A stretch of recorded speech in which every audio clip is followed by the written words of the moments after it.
I started off by choosing a pentagon, which contained 5 sides, and I decided to go with the perimeter of 200.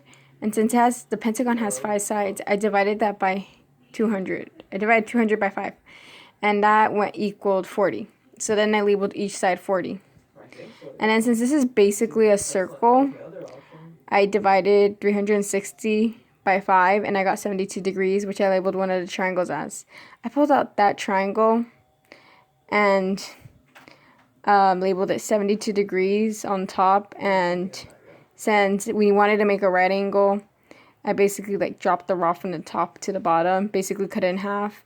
And I got, and then since you're cutting it in half, you have to divide 40 by 2. And I labeled both the sides as 20. And you only need one of these triangles, so I pulled out one, labeled 20 on the bottom, X, and I have my degree of 36, because when you divide 72 by 2, you get 36. And then I started off by using the tangent method, and I got tan with the degree of 36 equals 20. Since X was on the bottom, I had to cross that out, like basically multiply it, but cross those two out.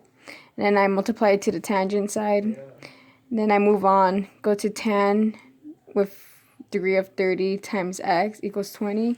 And you have to divide on both sides. So I divided by tan 30 and tan 30 on that side. And for X, I got X equals 34.6.